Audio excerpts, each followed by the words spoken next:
and speak. By show of hands, how many people here know what the wage gap between men and women is?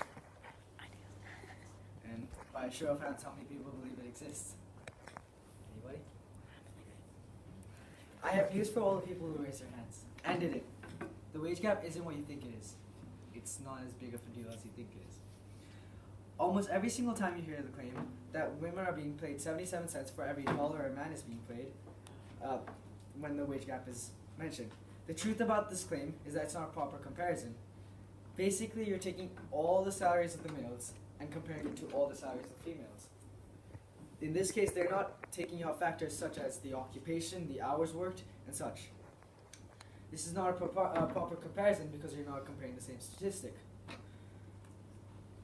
Actually, an article published by Time magazine as early as 2010 shows that in 147 out of 150 of the biggest cities in the US, women that are earning a median of 8% more than what men are making. But this statistic only applies to women who are under 30, unmarried, and childless.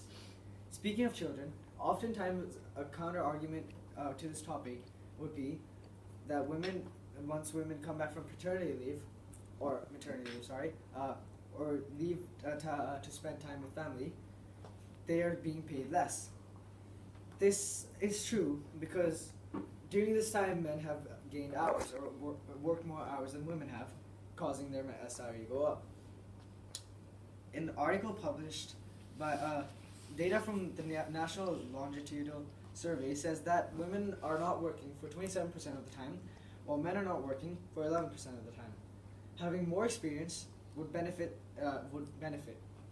if you're in the same position. Women also tend to go for lower paying jobs. This too contributes to the overall wage gap statistic.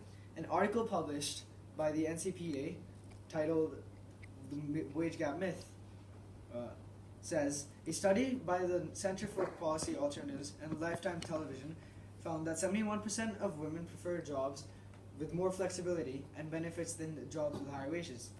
Also, women tend to go for part-time jobs to spend more time with family. The ratio between married men in part-time jobs to married women is 1 to 5. Now, to restate, I believe that the wage gap isn't the wage gap statistics of 70% is bogus, and because the comparison isn't a perfect one, women tend to go for lower paying jobs, which contributes to the statistic, and women take more time off. I hope I persuaded you to see this the way that I see it. Thank you.